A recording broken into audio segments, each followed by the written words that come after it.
Here today with Eli Harwood. Eli is a licensed therapist, author of the book Securely Attached, Transform Your Attachment Patterns into Loving, Lasting Relationships, an educator who has more than 17 years of experience helping people across relational traumas and develop secure attachment relationships with their children and partners. Eli has 3 children, 1 husband, 2 cats, and an extraordinary number of plants. You're listening to the Relationship Revival Podcast with John DeBach, also known as Mr. Spirituality. That's me. I'm your host, giving you insights and guidance from over 10 years in the field of this amazing journey we call romance. On this show, I go over everything you need to know about how to get into a relationship, how to get the most out of a relationship, and sometimes even how to gracefully end a relationship without pulling your hair out and going crazy. And occasionally, I'm even joined by new and old friends who are also relationship experts to bring you guidance and wisdom with new perspectives. Thanks for stopping by. We're going to dig into the plants in a minute. Okay, good. Might be hoarding orchids over there. Eli, welcome to the Relationship Revival Podcast. Thanks so much for being here. I've been a big fan of your Instagram and all your social media postings for a while, so I'm glad we can make this happen. I am so honored to be here. I just absolutely love this type of a situation and dialogue where we can pick each other's brains about all things connection. Absolutely. And you go and your social media handles, for people who don't know you, it's Attachment Nerd, correct? Correct. Yep. Right. So you're kind of all about attachment theory. Absolutely. And obviously your book as well. Like, yes. That's where it all starts. Yeah.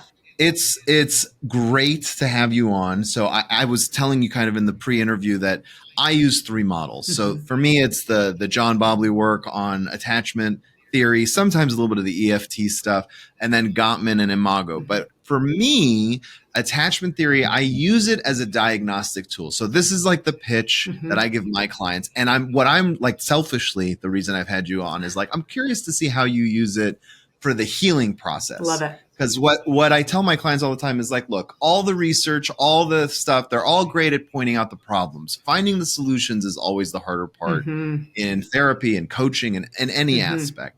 So I'm curious to see how you do it. So the kind of spiel I give is like, look, attachment styles are great at showing you where your tendencies are, especially during conflict. And distress. And so, distress, tenderness, and conflict. So anytime that emotions are highly activated, we are likely to get information about how you how have you formed your attachment pattern, and then where is it at currently in this particular relationship? Perfect. Yeah. So I think you articulated it better than I did, but I think I was. You were totally there. And so I explain, and I mean, I think you're probably at the same place where if you talk to a couple for 2 minutes, you can kind of tell who's what. And so like diagnosing it like is really easy for people who are around people all day. Yes. But that's kind of where it stops. And then I kind of go into my other model. So how do you use attachment theory to help the healing to get people to that secure attachment, which I guess is going to be a sneak peek of what's in your book, but I'd love to kind of dive in absolutely. And hear it as a practitioner. So a couple of things. One of the things that gets confusing around attachment theory is that there are actually 2 different separate bodies of research around attachment, and they don't necessarily correlate. Okay. So we have a body of research, the oldest body and the most, in my opinion, validated and replicated body of research comes from the developmental psychology tradition. It starts back with Bowlby, it goes through Mary Ainsworth, Mary Main, Harry Harlow, and then it goes down into the present day reiterations of some of those studies and some longitudinal research. The Minnesota study of risk and adaptation, which is a 30-year plus longitudinal study on attachment. That body of research is looking at patterns within relationships. So it is studying what is happening between 2 people. And it is mostly studying what's happening between a child and a caregiver. But then when Mary Main and her husband, Eric Hesse, came on the scene, University of California, Berkeley, they did the adult attachment interview. Now we started to make some links between what's happening in adulthood, what's happening in childhood, how long do these things stay within us and exist within us? How do they change? That type of stuff. Okay. So that, I would say, we're studying attachment patterns. There is another body of research that was inspired by Mary Main's work, Yeah. which is the social psychology research. And that research looks more at the individual. So what is my style? What is my style of relating? And I think both bodies of research are helpful and informative and can be absolutely used to help people heal and become more secure. I lean towards the developmental research for a couple of reasons. One, I think it's been around for longer and it's just got better data. But two, I have known a lot of people who will listen to the different attachment styles and go, I think I'm all of them. Yeah. I'm this with this person. I'm that with that person. And we have more than one caregiver growing up. And so you might have, for instance, growing up, I had a ambivalent resistant attachment pattern with my mom, and I had an avoidant pattern with my dad. And depending on who I dated later on in my life, the flavor of what would happen in that relationship would be affected by their pattern. So folks that were also resistant ambivalent would sometimes evoke an avoidant pattern from me. Whereas if I was with someone who was more avoidant, that would make me feel more activated. So anyway, I just want to honor that when you start digging into the attachment, there's a lot to know. Yeah. And so let's back up for a second, because I mean, if they've listened to a lot of my episodes, they'll know like the main kind of buckets of attachment, but let's quickly define it in what the big benchmarks. So there's secure, there's anxious. Like how do you give someone the 40-second version of understanding what the heck this is? Okay. So the 40-second version is when you're growing up, your caregiver had a particular capacity to help you when you were in moments of tenderness and distress. So there are caregivers that are very good at that and caregivers who really have no clue what they're doing, right? Yeah. And that's usually based on their attachment experiences, right? Or maybe it's the particular context they're in. That can also happen. But a caregiver who is attuned, warm, and responsive. So they are able to read emotional states in the child. They are relationally warm. They move towards the child. They soften in those states, and they are able to effectively soothe that child. That child develops a secure pattern. Now, that secure pattern is this. I feel tender and distressed. I'm going to reach for my caregiver. I'm going to seek proximity and closeness to my caregiver, and I'm going to feel better upon reunion and contact with them. A child who grows up with a caregiver who is entirely unable to help soothe them in moments of distress. So that might mean that this caregiver is unable to notice the distress or dismisses the distress or gets so hyped up and anxious about their child's distress that they become intrusive in that moment. So a child is sad and the parent comes in and goes, oh my gosh, are you going to die? Are you going to die? Right? That's an intrusive response. That child learns to be avoidant. So basically they learn it is most effective for me to swallow and internalize my needs, to ignore them as much as I can. And so when I am in distress and tenderness, I avoid showing what's happening inside my body. I still have the distress and tenderness. I just don't externalize it, and I don't actively signal to my caregiver that I'm experiencing it. And I distract myself. I do whatever I can in order to move away from a feeling state or away from communicating a feeling state. The third category is what we would call an anxious, ambivalent, resistant. Also, the amount of words and names, I'm like, people, we all needed to pick a lane. It's very confusing. Yeah. But I use my own kind of nomenclature because I've also found that it was too much of a mouthful. Yes. I like to use the word resistant actually, because I think this describes where the insecurity plays out in this pattern the most. So this is a child whose caregivers are intermittently effective. So sometimes they are able to notice and soothe, but sometimes they aren't. I'll tell you my experience of this because it'll help kind of highlight what that means exactly. Sure. My mother had undiagnosed bipolar 2. So when I was little and she was in a stable state, she could respond to me with a state of mind that made sense. So maybe I'm melting down because my sandwich fell on the floor. When she was stable, she could give me some empathy. She could help work with me. We could discuss it. When she was in a depressive state or a hypomanic state, I might get a very different theory of mind. Like, what the hell's wrong with you? Why are you doing that? I can't believe. Or, well, I guess I'm just a bad mother. I just didn't put the sandwich in the right place at the right time. Right. So my little brain didn't know who I was going to get and what type of response I was going to get. But because I did occasionally get soothing and helpful responses, I became hypervigilant. So this pattern is a child who learns to scan their caregivers. So they constantly are on the lookout for data that someone is going to leave them or check out. And they're trying to do what they can to be the kind of person that will make that person stay with them. So they, in their mind, the connection is happening or not happening because of something they're doing. So you're going to love me or not love me because of something I'm doing. How does that differ from anxious? It's the same style. So that's why I think that the language thing is a problem. So those of you who are familiar with the social psychology, this is the anxious style. In the developmental research, anxious is actually a label for both the avoidant and the resistant style.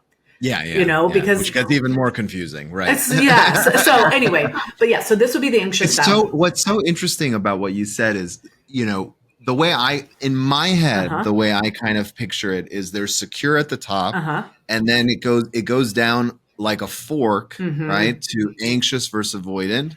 And then it comes down to a further point down south, like a diamond, where there's kind of disorganized or whatever you want to call it.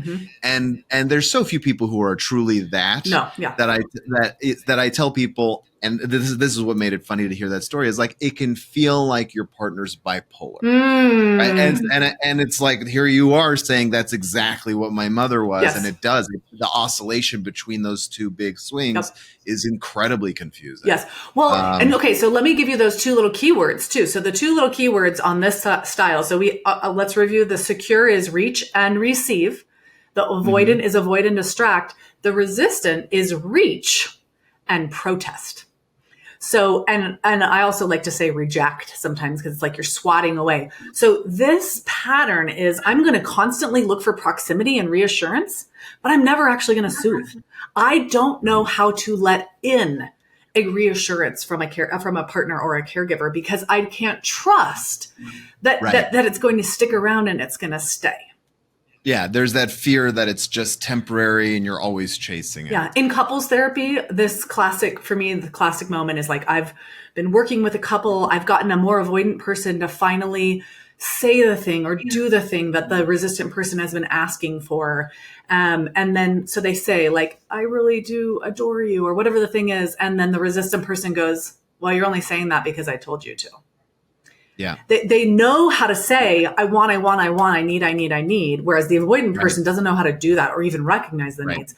But when that offering comes in, their instinct is to bat it away as a way to keep proximity. So go ahead. So I found, because it's an interesting point, and I have seen that as well, but I feel like there's a plague in today's culture. Maybe it's not new, but it's that feeling of because I asked, it doesn't count. I find that everybody has that. So the avoidant partner is often, in my experience, wanting an apology to get over resentment that they have. But if they ask for the apology, it doesn't count. And I'm like, why? I see. Like, why? Like, I think that it is endemic in insecure attachment. I think that is a quality of an insecure attachment pattern because what we know. So part of what I've done is I've geeked out on secure attachment because just like you, I was like, well, we have all this information, but now what? And so I've been going, okay, well, the now what is we want everyone to move into security. So let's really study security. Let's study what that is and how we get there. But one of the qualities of a secure grown-up is they do not expect other people to anticipate their needs. So a secure person feels secure about what they need and feel. And so they don't have that middle moment of, does this other person even care that I'm sad? Or is it even real that I'm sad? They just are like, I'm sad. Hey, I'm sad. Right. So I think that it only counts if I don't have to tell you is about an unmet attachment need. I think that makes a lot more sense. Longing to be read. It's longing to be read, which is, in a secure childhood attachment experience, the caregiver is attuning. When my children, I have twin 3.5-year-olds and a 9-year-old. So my twin 3.5-year-olds, yeah, that's right. That's the reaction. Agreed. But when they're, I have 4, but twins is like, I'm like, I can't. Yeah, I mean, mine are 6, 8, 10, and 12. So we're dealing with other issues, but twin 3.5-year-olds, like, It's real. If you don't have help, you should be like going into bankruptcy highway. I have help. I have help. I have childcare. I don't know what I would do. I also have Zoloft. That's a whole other conversation. But when they are in emotional states, part of what our attachment dance is right now is me helping them to link language to body states. So they're sad or they're frustrated or they're jealous. It's me paying attention and leaning in with empathy and going, that made you feel jealous that your sister got the pink one from the McDonald's plaything and you got the yellow one, right? And that mind reading of sorts that happens between a parent and caregiver is tantamount to the secure attachment process. And so when we get to adulthood and we haven't experienced that, there's a longing for our partners to give it to us, but it is no longer developmentally effective or appropriate. Because that is where we start feeling like our partners are asking us to parent them. And that's a real, Right. It's a buzzkill. Oh, yes. I was going to say something more inappropriate. So I'm glad that's what you came up with. Yes. As inappropriate as it is, it's so useful, though, to kind of use it as an analogy. I tell people all the time, I'm going to use the parent-child analogy, not because you should be the dad or the mom, but because in a healthy, ideal version of that relationship, that is pure, unfiltered love, right? And so this is what you want, right? So when like my client will say, I want the apology, but I don't want to ask for it. I'm like, if your 5-year-old, doesn't want to apologize, are you just going to wait? No, you have to prompt them like you need to apologize. Yes. And then eventually when they're 16, hopefully they do it on their own because they want to. Well, they've learned that. Well, and they've learned that rhythm, right? Right. So yes, my husband, when I first got married to my husband, he was far greater at initiating repair than I was because of my resistance kind of pattern. And so I'm much more likely when I'm hurt to protest. I'm going to throw a stink.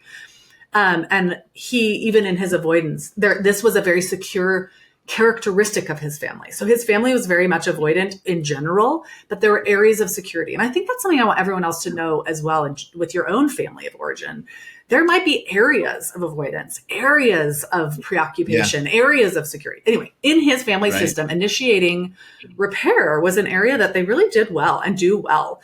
And so I experienced that from him over and over again, where we'd be in something and he'd put his hand on my knee and say like, hey, and that's all he'd say, but it was a return to connection. And I learned that from him of like, wow, that feels so great. And that works so well. And then I started doing that, over time. And I do that with my kids and my kids do that with me and with each other because it's a pattern that feels intuitively effective. Right. I think that it's great to talk about the way you have it growing up. And have you noticed in your own children different styles or different attachment types amongst the three? So I would say I had my son and he was an only child till he was 4.5. So we developed a very secure pattern there. And I had done so much thinking of therapy and of my own work and my own research. I was very privileged to be able to have him at a stage of my life where I was very secure and grounded. And so was my husband. My twins were born after multiple miscarriages, multiple surgeries, infertility, a lot of other harder stuff. And so my son went through a period of time where there was a decline in security, I think, because of what was happening in our lives.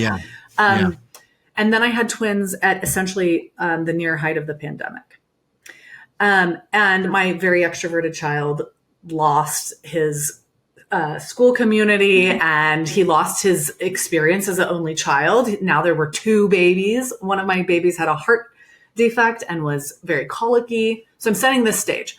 My capacity for regulating my own body and everybody else's bodies with the introduction of 2 infant bodies, one that was highly colicky, and all during a global pandemic where we knew nothing about what was happening, declined.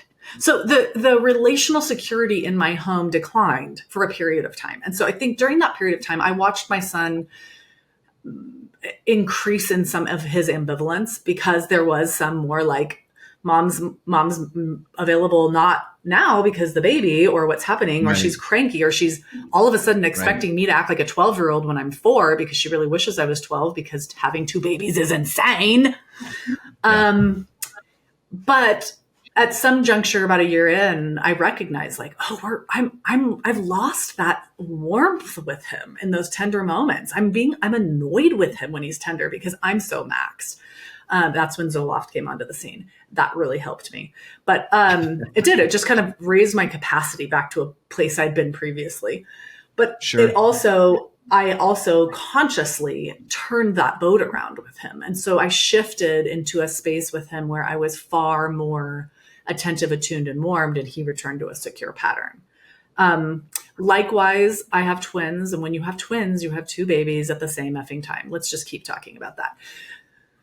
The one was more colicky, and the more colicky one had more medical needs. And so there have been moments with my more typical twin where I think, oh yeah, you have a little bit of ambivalence with me. Like I remember picking her up one time when she was upset and her pushing away from me, which is a primary characteristic of an ambivalently attached infant, is they will run to you and then they will in some way protest. So pushing away after holding on is a form of protest. Mm-hmm.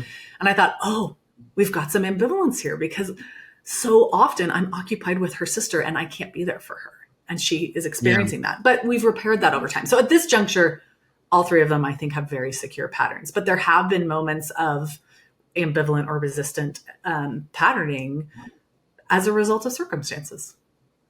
Makes perfect sense. So yeah, I do think that. I mean, you know, when you're, I'm sure you do this with your own kids. It's like when you're doing this work, you're like, is that it? Is this it? You're like very, very aware. You know, I do step back and I'm like, what do my kids do when they're scared? They run to us. Do they feel safe after they're with us? Yes. And that's generally how you want to assess, does your child feel secure with you? Is like, what do they do? I mean, it's fun to watch it change too. Cause you know, the 6-year-old runs to us, the 12-year-old will go to his room and want to be alone. You know, the 8-year-old will cry for us. And that one's the hardest. She also has ADHD, but she, you know, she's 8. So she'll cry. She's overstimulated. She's dysregulated.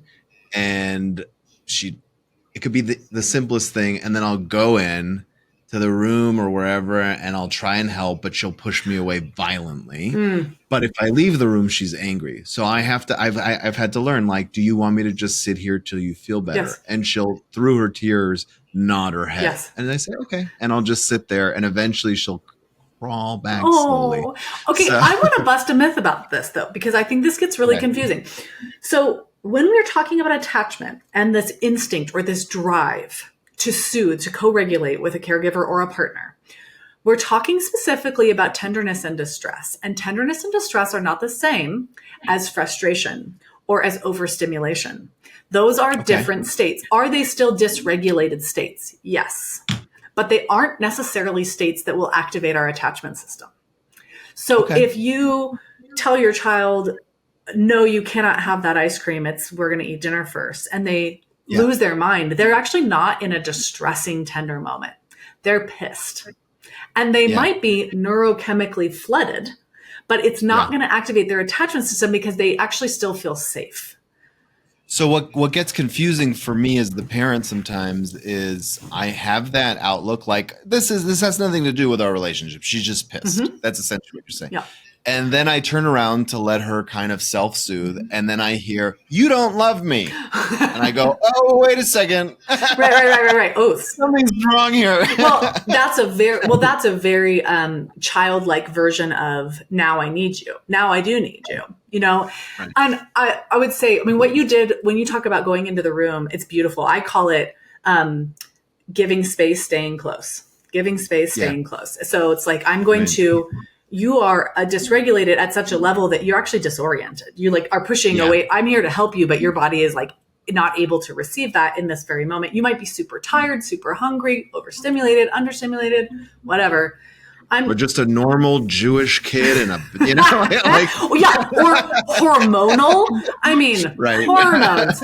Totally. My 9-year-old is, 8.5. He's almost 9, but I can feel the hormones. I'm like, oh, they're starting to come. It's starting to happen. Yes, all of that is normal. So I guess I don't want people to kind of feel like they're like fine tooth combing through all of the moments in all of their relationships and going, it should look exactly like this every time. Right. You know, it's like, what's the general sense of the pattern? Do we reach for each other and receive each other's care and tenderness? Do we repair when we are off and crusty? Do we give each other the benefit of the doubt? Do we have, Dr. Becky Kennedy, she's a parenting psychologist, coins this term that I really do love. She calls it the MGI, the most generous interpretation. I like that. Do we assume that the other person is doing the best they can? And do we stay out of a catastrophic place in our thinking around those relationships? Staying out of extremes. Is our inner rudder and message like, whatever we get through together? And sometimes what we're going to get through is my PMS or your mother or, whatever the thing is. Yeah. So getting back to modeling success and going after, who does have that secure attachment and how can we implement that into our own lives?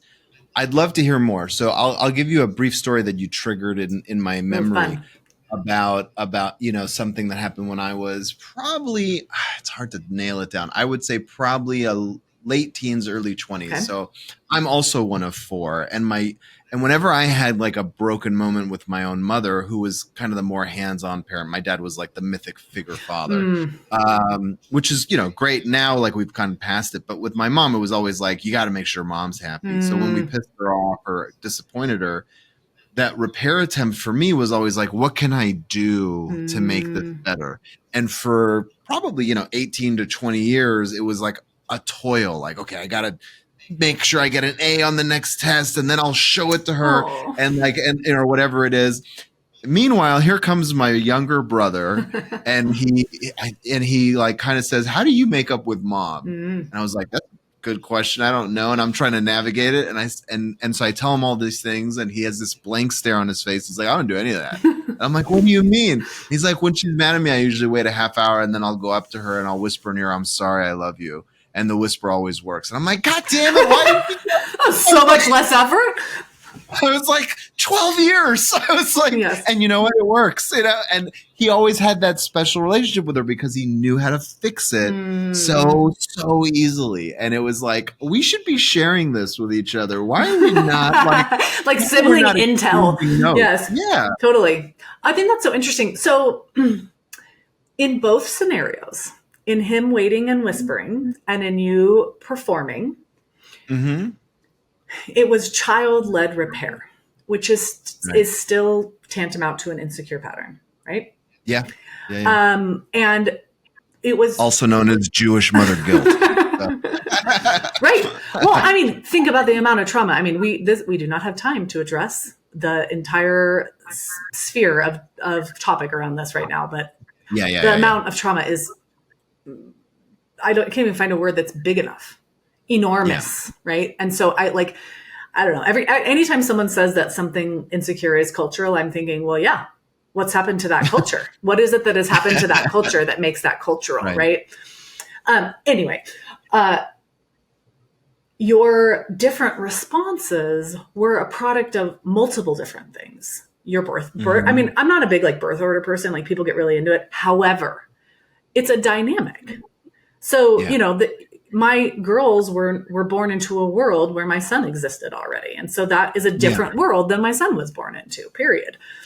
Yeah. And you were in a different place. I mean, like my parents owned a business when I was born and they didn't own a business when my brother was born. Totally. So, like that, even more so than like birth order is like, what was going on with them? Exactly. And temperament, right? Like we all have like different instinctual ways of acting, coping, the things we're motivated by and drawn to into the world. Before I was a therapist, before I was a parent, and, I've always been nerding out on attachment. So I was always attachment focused, but I think before I had children, I probably would have guessed that, a personality is 50% nature, 50% nurture. After having my children, I'm like, oh, no. Personality is nature. How a child feels about their personality is the nurture. How they feel within relationship is the nurture. But man, my kids came out and, from birth, it was like, whoa. Yeah. You have a temperament. Any parent that thinks that they can control and shape their kid's personality. Yes. probably has a pretty weird view of the world. Like that's not quite how it works. No. It does not work like that. They just don't know, right? Like they're misinformed or whatever. But so I think that's interesting, just listening to you process the different ways you were coping with your mother's dysregulation, right? And that how did that, I mean, now I want to know. I perceived, at least the way I perceived it, she wasn't that mad. Sure. I mean, as a parent now, I'm like, she was like, putting on a show, but. Right. But how did that play out for you in your adult relationships? Like, did it resolve in adult context? Independence. Yeah, like I was probably, of the four of us, the black sheep. So like, instead of going, initially I went into the entertainment field because I was like, that's as far away as I can get from them. And like the idea of, still to this day, the idea that I'm standing on my own 2 feet, that I'm not in the family business of real estate. It's like really important to you. Yeah. And when my dad got sick, he's doing better now, but like there was a scary moment for a year there where he was getting a liver transplant and everything. Like I remember like the only time I broke down during that whole part, that whole like year was he's like, I love you. And I said, the only thing I ever wanted to do was make you proud. And I was like, and then I started bawling, and so did he. And then he's like, I've always been proud of you. And it was a really kind of tender moment. But then I went back to my office and I was like, well, I guess I figured out that relationship. I was like, and it's like, you're seeking the approval, but in a way where they didn't help. And so that's kind of how it manifested in adult life. And like the truth is, like every time I've failed, I feel like a failure because I'm in somehow my perception of their perspective of me. And they're laughing like, you have 4 kids, you're a great dad, all your kids are healthy and beautiful and smart. Like, what the hell are you working? Yeah. Like, why are you? So you substituted performance for connection. Yes. Because they couldn't give you the emotional attunement and connection you needed, your brain thought, well, then this is the thing then. And you got kudos from your performance as a way to soothe yourself. And so now your job in developing more security is to recognize when you are soothing yourself through performance and be wary of that, not weary, be wary of that, because if you don't succeed, because we don't succeed at all the things all the time. Nobody does. Yeah. Then we start to go into a shame spiral or a panic spiral versus being able to go, it's not about what I do. It's about who I am, and who I am is in relationship to people. There is a tipping point. So what's interesting about the performative aspect of it is people who develop that get really good at it. Sure. Yes. So like I was performing at the Magic Castle as a teenager, and like I was really I took it to an extreme.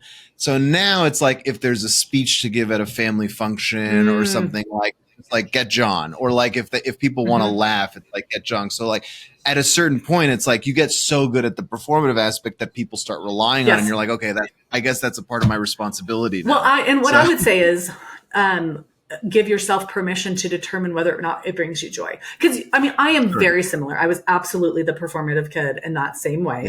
Yeah. And I have given every single eulogy in our family. I think we're at like 4 in the last 5 years. Like I'm the one who gives the eulogy. I know. Well, it was time. They're all my grandparents. It was okay. Luckily we haven't had tragic death in my family. But I actually, but you like having that role. I was just gonna say, I love it because I process like that. Like writing a eulogy is where I sit and on my computer and I bawl my eyes out. It helps me find it. And then I love to bring people into the sacred process of deep emotional processing. So I don't mind being up at a funeral, bawling my eyes out, sniffling while I read something meaningful. But I think that there were years in my life where I felt obligated to be the one that always had it together. And that's a different thing. And so I have shifted, like I was thinking, even with my brother recently, he started going into recovery around some rough stuff in his life. And he's sort of entered more of a peer role with me that he didn't used to play. And I've been really intentionally calling him and asking for things from him. Whereas for years I didn't do that because he wasn't capable. That's exciting. It is That's a so really exciting. And yeah. and then getting to express gratitude where I'm like, Scott, man, this was so nice. Like, thank you for taking care of me. I needed that reassurance, or I needed that wisdom or whatever. And he's like, feels good to me too. Then I'd always be like on the end of being the, helped. Yeah. No, I think you're right. I mean, to me, I even made that connection a while back where that was my gift. That's the way I contribute to the world, not just to my relationships, but my greatest gift is bringing joy to people, whether that's through emotional processing or being the funny one in the conversation or taking the reins on being the emotional backbone. But it's much easier and natural. And I get more joy doing that than, figuring out someone's taxes or something. Yes. So it's like that. And that's why this profession works for me. Well, yeah, I was just going to say, and hence we're therapists, right? Right. But I do think that in my security growth over the years, I think early on as a therapist, I was trying to rescue people. And I was trying to rescue people as a part of my sense of my value. And as time has gone on, I'm not doing that anymore. I very much am with people, but I recognize that they have to make the decision to grab a hold of the life rafts that are being thrown at them, right? And that they may not, and I can't control that. So I don't know. I think there's still an evolution for me to be had over the years of really resting in my body, in my nervous system, and knowing and believing that I am relationally connected and valued and secure, and that's as much true when I am, bombing out on something as when I'm nailing it. That doesn't change. That's just part of the fabric of human life. I think for me, that was the great gift of when I started practice, and I'm not good at it, but practicing meditation, I don't like this trend on YouTube and everything where it's like, just listen to this when you go to sleep and you'll manifest money. I think that gets incredibly irresponsible. But the idea, to me, the whole idea of meditation is you don't need to do anything. You're it's okay to let the world go by. Yes. And you're enough. And it's fun. And also you can't control almost anything. So why are you trying so hard? You're a human being, not a human doing. I don't know who coined that phrase, but it's brilliant. Yes. Yeah, it's cute. It's actually the first time I heard it. Isn't that fun? Cute. Yeah. But I agree with you. It's really impactful. So let's kind of give people some sneak peeks. So of the book. Okay. In terms of rebuilding or getting too secure, do you have some kind of bullet point, couple quick tips? And then I have a couple follow-up questions too. Quick tips, if you find yourself in an insecure attachment, what's the first thing you should do? So, and this we have research on, so just know this is data backed. I actually divided my book into the 3 steps because I was like, let's make this as digestible as possible. And it's really great for therapists too. If you're a therapist, go buy a bunch of these and use them with your clients. If you're how do I help my clients earn a secure pattern? These are the 3 steps. 1, you have to take a very intentional look at what your relationships were like when you were growing up with your caregivers.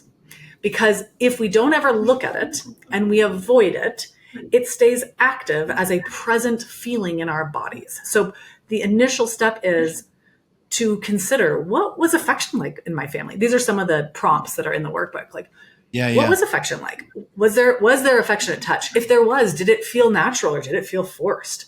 Was it only given when I performed? So was it conditional affection, right?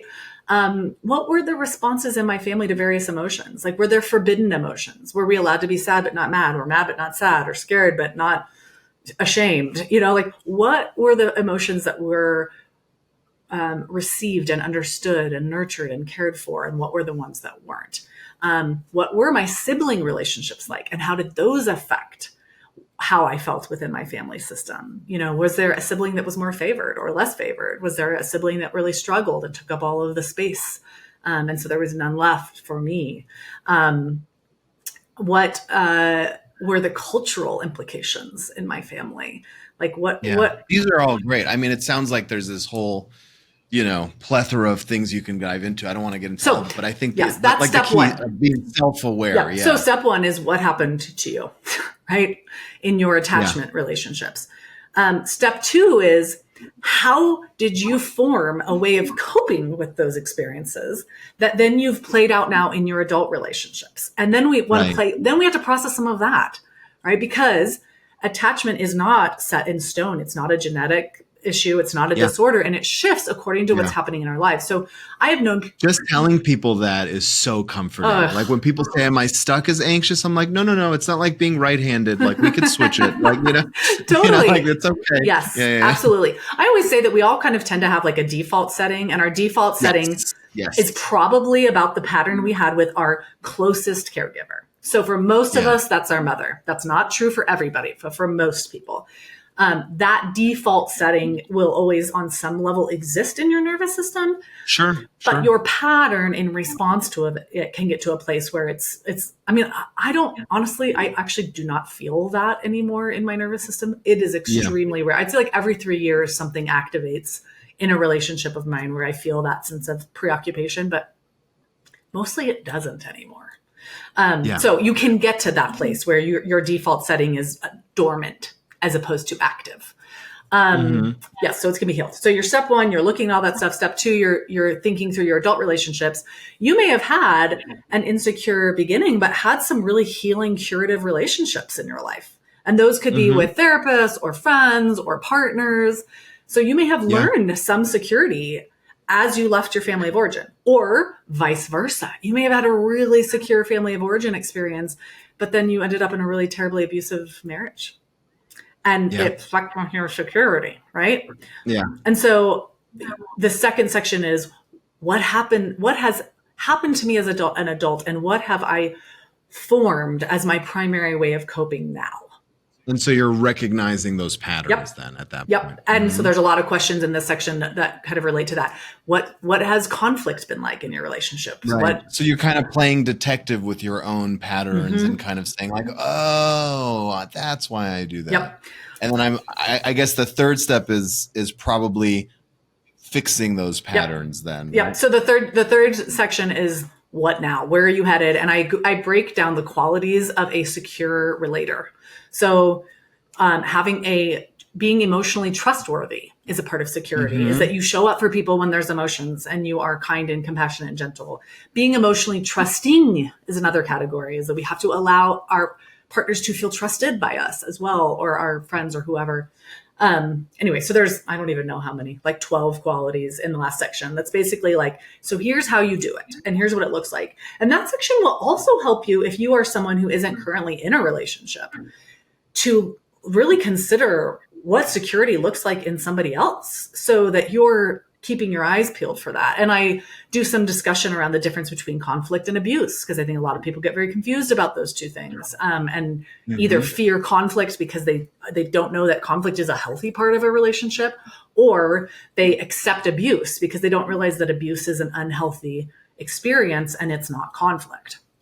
So I break down some of that stuff in that last section. So it's basically, I mean, this is my like sounds manual. like a heck of a handbook. Yeah, it's like a little, it's like the little pocket guide to like a healthy. I hope so. I sure hope so, because I worked my tookish off. I was like, this is like something we all need, and I want it to be accessible. And it's not like, academic humbo jumbo where you're reading it and thinking, what? It should, my hope is that everyone will take this workbook, put in some effort, do some reflecting, and leave it with more confidence in their worthiness for love and in their capability to give and receive love with the people who matter the most. Sure. And it's available on Amazon right now? It's available on Amazon. It's actually available everywhere. Either go to Amazon if you are an anti-Amazoner, which I know a lot of people are, then go to attachmentnerd.com/books. And I have a link there that links to all the other retailers. It's like Target, Amazon, Walmart, all the people. Whatever, Yes, Books A Million, Powell's Books. So you can get it wherever. And I want to ask you about your courses and your kind of group things as well. But before we do that, every Jew listening to this, ears burned a little bit when you said tukish. I mean, I definitely did it on purpose. Of course. Okay, just making sure. So I know that you work with parents and you have a course. Tell me about that, and what that work looks like for you. Yeah. So there's two options for parents. So if you're a parent and you're thinking, oh my gosh, I definitely don't have a secure pattern with my partner or with my kids, I want help figuring out how to do this. One, I have a team of coaches. So you can go to attachmentlabs.com and there's a team of coaches that you can hire to walk you through what's going on for you, what you need, all that stuff. And two, if you go to attachmentnerd.com, I have a whole bunch of courses. So there are courses on how to have a secure marriage while you're raising children, or how to talk to your kids about sexual abuse and prevent sexual abuse, or how to stay calm when your children are not calm, how to learn how to master co-regulation. I mean, there are probably like 13, 14 courses at this point. And I do live virtual classes and Q&As, so you can jump on those. And then there's a village. So for those of you who are like, I have a village, but my village kind of sucks. Like there's no one that's actually going to help me become more authentic and more connected. I have a team of people that are in that space, talking, processing, supporting each other. My coaches also kind of work within that space to give people additional support around like, what do I do? This just happened. What should I say? How should I go about it? What would be a secure response? And I'm working on my second book, which is my parenting book. But I want everyone to read book one first, because we know from the research that if you haven't done your work on your own attachment, then applying a bunch of parenting strategies is going to be way less effective. So that'll be coming hopefully in September. Very cool. Yeah. So that's all the offerings, all the fun things. And of course, all the social media stuff is free. And yeah. Attachment Nerd, you're on TikTok and Threads and YouTube, Facebook, Instagram. I'll put all the links to your socials as well as the websites that Eli has mentioned. Awesome. If in the show notes, I think you could probably find most of it at attachmentnerd.com if you only want to remember one thing and you're listening to this in your car. Right. Yes. Check. So that'll probably kind of, that all roads lead back to attachmentnerd.com. But you can find it everywhere. I really enjoyed our conversation. Thank you so much for being here and sharing your wisdom. And I can't wait to read the book myself. Me too. I'm so glad you're here. And I just love your energy. And I'm so thankful that you're in the world helping people do this healing work. Thank you. Same to you. If you're interested in learning how to get the absolute most out of your romantic relationships, then you're in luck, because I have put together a free workshop or masterclass, if you will, about 3 secrets that people in happy relationships have discovered. You can view the workshop at mrspirituality.com/3 secrets. Again, it's completely free. Just go there and watch it. It'll help you on your journey, give you some wisdom, some things to think about. The website again is mrspirituality.com/3 secrets. That's mrspirituality.com/3, the word secrets. It's all yours. Enjoy.